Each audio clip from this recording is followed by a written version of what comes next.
Bien, Fray Nelson, qué gusto poder estar en este día y compartir un mensaje alentador para las familias en este tiempo que con alegría estamos esperando el nacimiento de Cristo. Bienvenido, Fray Nelson. Muchas gracias, Nelson, mi tocayo. Muchas gracias. Es una verdadera alegría poder compartir este espacio contigo y con todos nuestros oyentes. Fray Nelson, vamos en este espacio a aprovechar de su experiencia, referencia y definitivamente la formación espiritual que tantas familias día a día a través de sus mensajes reciben. Y ante ello quisiera realizarle una primera pregunta. ¿Qué significado espiritual nos trae la Navidad, sobre todo para nosotros los católicos? Gracias por esa pregunta que es muy oportuna. Yo creo que la mejor respuesta la tenemos en el credo, en la Santa Misa. Allí donde decimos, por nosotros y por nuestra salvación, bajo del cielo se encarnó de María Virgen por obra del Espíritu Santo. Ahí está, yo creo que el verdadero sentido de la Navidad. Por nosotros, eso indica amor, y por nuestra salvación, eso indica a qué vino Cristo. De hecho, el nombre mismo de Jesús hace referencia a la salvación. Yo entiendo que en arameo el nombre de Jesús se pronuncia algo así como Yeshua, que significa Yahvé salva, Dios salva. A eso vino Jesús. Y por eso, para que la Navidad tenga un sentido auténtico, un sentido espiritual, es evidente que necesitamos recordar que requerimos de esa salvación, que necesitamos ser salvados. Yo hago a veces una comparación. Así como la persona que más disfruta una comida es la que tiene hambre, así también el que más se beneficia de Cristo es el que tiene hambre de Cristo. Y tener hambre de Cristo es recordar que necesitamos de Él, de su persona, de su mensaje, de su gracia. Así podemos vivir realmente la Navidad si lo estamos aguardando para que Él haga su obra en nosotros. Alentador su mensaje en este momento para entender el significado, el real significado de la Navidad. Sin embargo, en este tiempo, muchas familias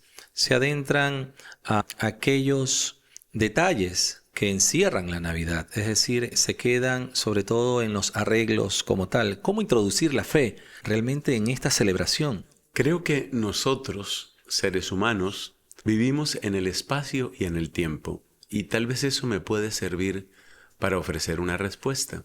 Como vivimos en el espacio, hay que tener un espacio en nuestras casas que recuerde exactamente el misterio. Para la mayoría de nosotros católicos, ese espacio particular que evoca el nacimiento de Cristo es el nacimiento, que en algunos lugares lo llaman pesebre, lo llaman Belén. Ese espacio particular que se hace presente en nuestras casas y que recuerda quién es el centro. Por eso yo les invito a que hagan un hermoso nacimiento, un hermoso pesebre, y que no quede escondido por allá en un rincón, porque hay algunos católicos que creo que casi se sienten como si tuvieran vergüenza. Entonces hacen un nacimiento, pero una cosa diminuta por allá como un adorno más. No, el nacimiento, el Belén, el pesebre, tiene que estar bien visible y tiene que ser centro de atención porque Él es el invitado número uno. Eso en cuanto al espacio. En cuanto al tiempo, para que Jesús sea el protagonista, pues tiene que haber tiempos específicos.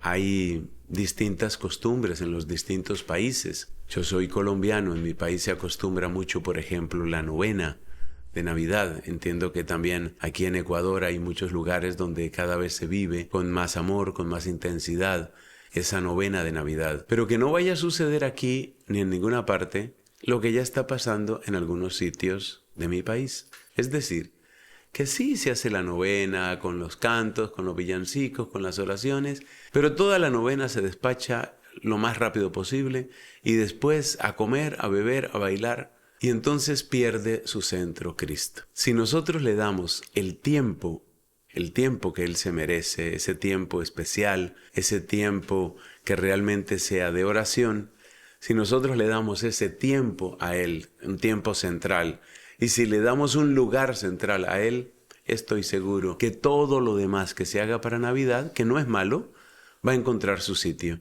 Que hay comidas especiales, bienvenidas sean. Que hay reuniones especiales, que hay regalos, que hay adornos, pero ya todo adquiere su lugar propio si le damos el primer lugar y el tiempo principal a Jesucristo.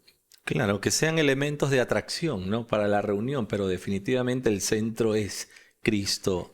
Y el deleite de ver cada uno de los personajes en las imágenes del pesebre también evoca un momento de reflexión, el poder deleitarte en las posturas inclusive que van teniendo cada uno de los personajes en el pesebre. Fray, un detalle más personal.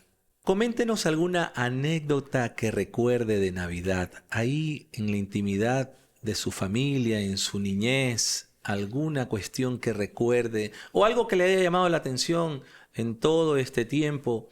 Evidentemente nos ha hecho notar lugar y tiempo. Hablemos del tiempo de Fray Nelson en Navidad. Pues yo quiero contar, no es algo tal vez gracioso, que quisiera recordar algo gracioso, pero no viene a mi memoria ahora. Lo que yo quiero recordar es lo que me pasó cuando a mis 19 años de edad entré a la comunidad a la que yo pertenezco. Yo soy sacerdote dominico y creo que habiendo tenido muchas celebraciones, obviamente cada año con mi familia, me marcó muy pero muy profundamente la Navidad que viví ya como novicio entre los dominicos. Pero ¿sabes por qué me marcó? No tanto por la Navidad en sí, sino por ese camino anterior a la Navidad que se llama el Adviento. Dicho de otra manera, como sea tu Adviento, va a ser tu Navidad. Si tú vives un Adviento realmente con una conciencia de que estás en camino y que estás preparándote para encontrarte con Jesús, si vives el Adviento así, la Navidad mejora su calidad automáticamente. Y es que es algo profundamente humano. Mira cómo se prepara la gente para tantas cosas. Por ejemplo, que llegan unos carnavales, la gente se prepara. Que es la boda de un amigo, de una amiga, la gente se prepara. Incluso muchos alquilan un vestido. Y bueno, van de la manera más dispuesta, más bella, más gallarda para participar de la reunión. Yo creo que a mí me marcó muchísimo eso. Y yo le tomé un amor inmenso a ese tiempo que se llama Adviento. Sobre todo porque el Adviento es algo que existe entre nosotros los católicos, pero es algo que no existe para el mundo. Fíjate que el mundo da el salto más o menos de octubre a noviembre, ahí es donde se da el salto. Correcto. Y ya en noviembre todo es Navidad. Y dice uno, ¿y qué hiciste el Adviento? No, el Adviento no existe. Para el comercio el Adviento no existe. Pero para nosotros sí existe, y en mi caso ha sido una diferencia total. Ya he celebrado más de 30, casi 40 Navidades como religioso, y esa primera Navidad jamás la olvido, porque fue la primera vez que yo creo que hice un buen Adviento. Fray, un detalle interesante en este tiempo de preparación y también de celebración en la Navidad. Muchas familias recuerdan estos momentos donde pasaron con personas valiosas, personas que son de la familia y que ya no están. ¿Qué mensaje, qué consejo usted podría darle a aquellas familias?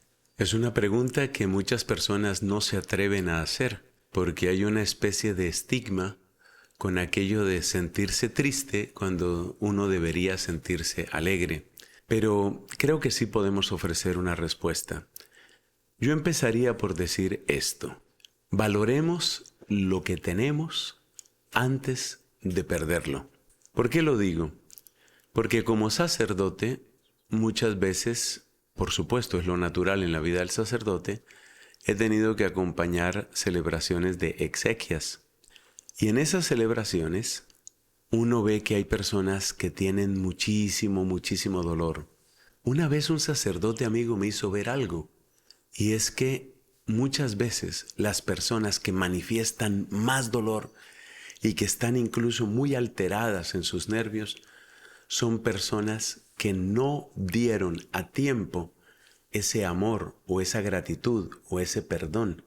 Por eso digo, hay que valorar lo que tenemos cuando lo tenemos, precisamente para que no nos suceda. Esa es la primera recomendación. Una persona que valora, que da amor, que da su tiempo, que da su perdón cuando tiene que darlo, es una persona que después suelta, deja partir con mayor libertad a las personas que necesariamente se nos van a ir. Entonces, esa es la primera recomendación. Segundo, aprendamos a crecer en la gratitud. Cada persona, si lo miramos bien, de una manera o de otra, ha sido un regalo de Dios para nosotros. Y una persona que ha sido un regalo, lo que realmente reclama de nuestro corazón en primer lugar es gratitud. Por eso yo invito cordialmente a que cuando vayan llegando estas fechas, tú empieces a hacer el ejercicio de la gratitud. Lo voy a aplicar en mi caso, pero cada uno lo puede aplicar a su propia historia.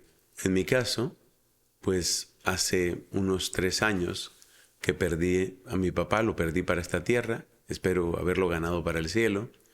Hace 13 años que mi mamá también murió, no los tengo conmigo, por supuesto los recuerdo, pero yo hago el ejercicio y lo predico. Recuérdalos con gratitud.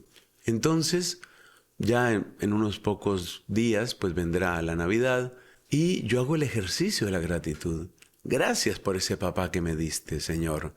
Gracias por esa mamá que me diste. Indudablemente habrá momentos en que uno quisiera tener un abrazo con ese papá, con esa mamá o con esas personas que se nos han ido.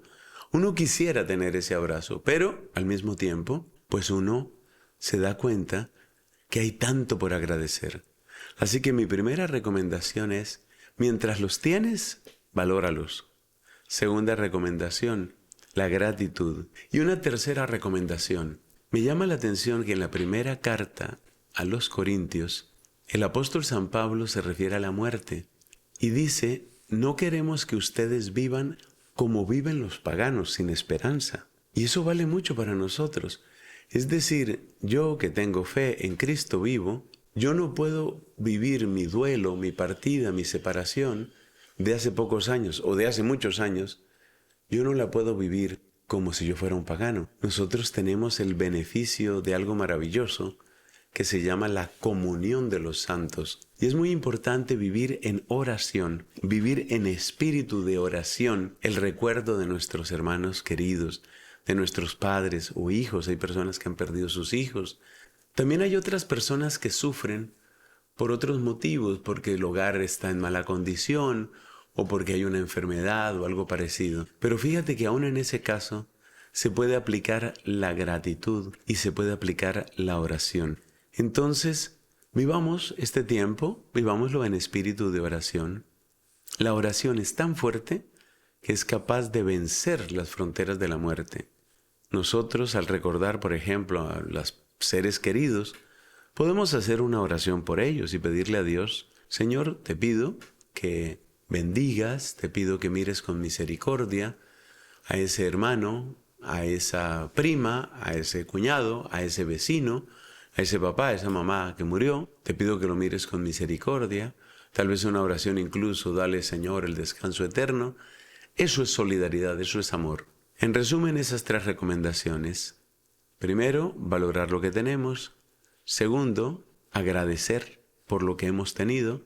Y tercero, ese elemento de oración viva que nos mantiene realmente conectados con nuestros seres queridos. Fray, en medio de todo este consejo que está presentándonos para aquellas familias que espero yo que después de escucharlo definitivamente tengan esa esperanza de cristiano, de esperar en el Señor, yo creo que nos anima a pensar de que también la Navidad nos trae no solamente para efectos de la espiritualidad en sí mismo, sino también como cultura, un aspecto de alegría, de fiesta. Y en medio de eso, creo que culturalmente la música, los villancicos, tienen también su toque especial dentro de la Navidad.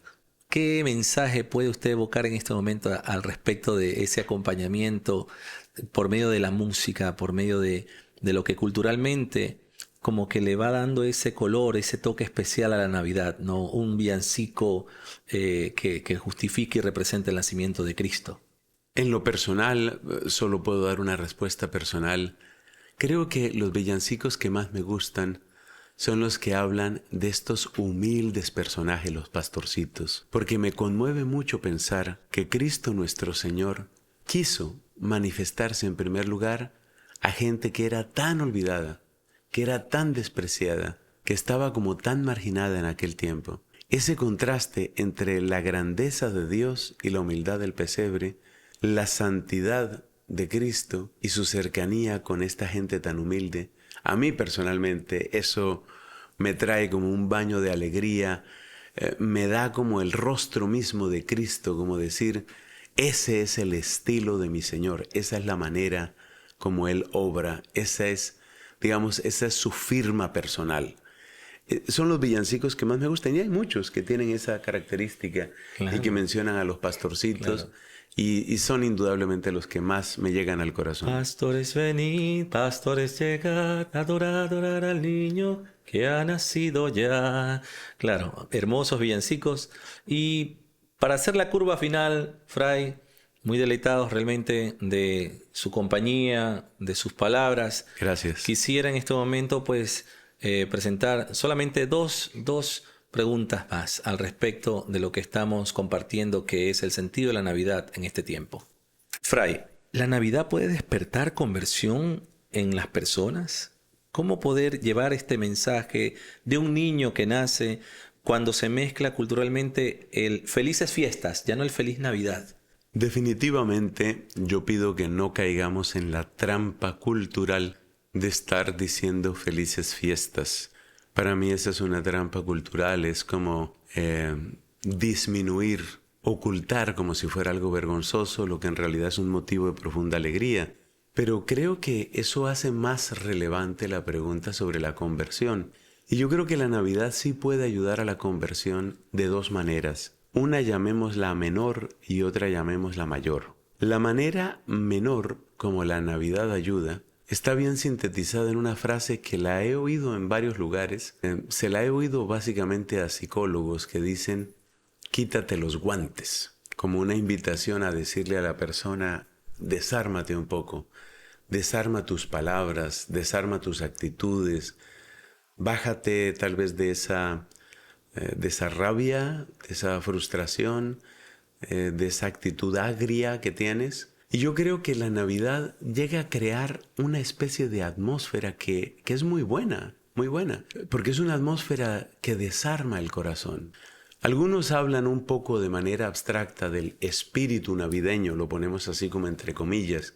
El espíritu navideño no es en sí mismo una conversión todavía, pero el hecho de que una persona se quite los guantes, el hecho de que una persona tome una actitud un poco más abierta, un poco menos, llamémosla, rígida, muchas veces movida, repito, por resentimientos, por antiguas rencillas. El hecho de que una persona se salga de ese esquema mental puede servir de preparación remota. Entonces, de un modo menor, estamos en el modo menor, la Navidad puede ayudar a la conversión en la medida en que sirve de preparación remota para aquellas personas que se quitan los guantes, para aquellas personas que de un modo, llamémoslo cultural, toman una actitud diferente, una actitud más abierta, de generosidad, de bondad, de solidaridad. Eso ayuda, pero es un modo menor, es apenas algo remoto.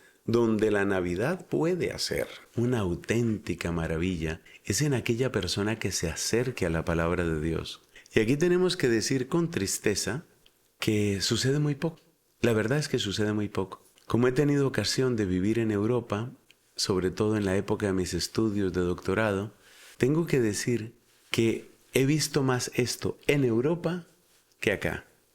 Y el motivo es que, por ser hemisferio norte, tiempo de invierno entonces, la Navidad invita mucho al recogimiento, invita mucho, sobre todo en las familias un poco más tradicionales, invita mucho a la oración, al silencio.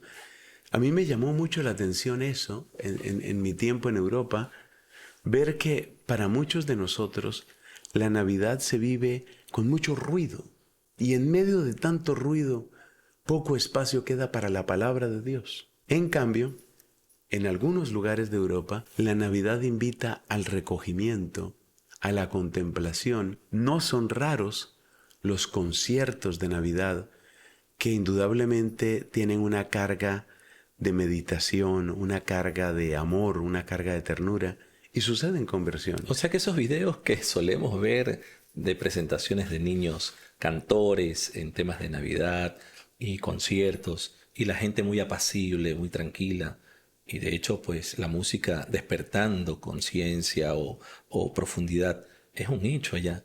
Por supuesto que lo es. Y si tú tomas tal vez el villancico más famoso en el mundo, que es Noche de Paz. Noche de Paz. Noche de Paz es una melodía y es una letra que está hecha para tocar el corazón. Es como cuando una persona tiene un ataque o se está ahogando y le hacen un masaje para que el corazón vuelva a funcionar, vuelva a latir. Noche de Paz es un suave y profundo masaje al corazón cristiano para que vuelva a latir, para que vuelva a Dios. Entonces yo creo que nosotros podemos aprender de ahí una lección. Yo creo que vale la pena que nosotros nos cuestionemos un poco sobre si de verdad es necesario tanto ruido, si es necesario como tanto mundo, quizás de un modo mucho más sencillo y de un modo mucho más recogido, le podemos dar también un espacio más amplio al Señor para que obre. Entonces las conversiones sí pueden suceder, pero recapitulo la respuesta que acabo de dar. Primero, no escondamos a Cristo. Digamos abiertamente, feliz Navidad. Nada de que felices fiestas. Feliz Navidad. No escondemos a Cristo, no nos avergonzamos de Cristo. Segundo, el espíritu navideño, así llamado, puede servir de preparación remota para que los corazones se desarmen, especialmente cuando el orgullo se ha adueñado tanto del alma. Dejar que ese espíritu de bondad, de ternura, de solidaridad obre en nosotros es una maravilla. Pero lo principal es que en medio de la Navidad le demos oportunidad al Señor para que Él también haga su obra. Y su obra viene a través de la palabra, del recogimiento. Navidad no tiene que ser necesariamente una especie de precarnaval. Navidad puede ser algo mucho más profundo y lo es. Voy a recordar aquí, con esto termino mi respuesta, a un amigo sacerdote español, él, que vivió un tiempo en mi convento en Bogotá, y él me decía, me siento un poco raro con esta forma de celebrar Navidad, decía él, porque claro, en su Europa, con el frío propio del invierno, las familias se recogen, los frailes en los conventos se recogen, y ese recogimiento físico, en parte debido al frío, ese recogimiento físico ayuda al recogimiento interior, y de verdad suceden cosas. El Espíritu Santo siempre tiene sorpresas de amor para todo aquel que se dispone. Ya que estamos hablando de recogimiento y como última parte de esta generosa entrevista que estamos realizando a Fray Nelson Medina, quisiera despedirme de esta manifestación que usted nos ha generado, Fray, no sin antes pedirle que nos dirija unas palabras acerca del protagonismo que tiene María Santísima en la Navidad. ¿Qué nos puede decir al respecto, Fray? Antes mencioné el Adviento, y el Adviento, como lo tiene pensado nuestra Iglesia Católica, tiene 3 partes muy definidas. Hasta el 16 de diciembre, el personaje que más nos habla es el profeta Isaías. A partir del 16 de diciembre, entra Juan Bautista, el precursor. Pero ya los últimos días, los últimos 3 o 4 días, es María. Y es María. ¿Y por qué es María? Pues la razón obvia es porque ella es la mamá de Jesús. Pero sobre todo la Iglesia nos presenta en cada pasaje del Evangelio algo más sobre María porque quiere que nosotros tengamos las mismas actitudes de ella. Si ella aguardó con un amor inefable, dice una oración, si ella aguardó con un amor inefable a Jesús, así quiere la Iglesia que nosotros aguardemos a Jesús. Si ella tuvo fe en la palabra de Dios, eso quiere la Iglesia de nosotros. Si ella vivió con humildad, con ternura y en espíritu de servicio el tiempo de su embarazo, así también hemos de vivirlo nosotros. O sea que realmente la maestra, la que nos ayuda a hacer el grado y el posgrado en Navidad, es María Santísima. Y por eso, pues hacemos bien en acudir a ella para que nos ayude a prepararnos para vivir la Navidad y prepararnos para que el fruto de la Navidad no se pierda, sino que permanezca en nuestras vidas y en nuestras familias. Muy agradecido, Fray Nelson, por el espacio que en este momento hemos tenido con usted, por esta grata visita que nos ha realizado aquí en el espacio de Activando tu Fe. Unas últimas palabras, Fray, y su bendición. Gracias a todos los que se dan este tiempo. Yo les quiero decir que los que están activando su fe están haciendo la mejor inversión de su tiempo y de su corazón. Y con gusto les ofrezco la bendición en el nombre del Padre y del Hijo y del Espíritu Santo. Amén. Muchas gracias y con ustedes, amigos, hasta una próxima ocasión.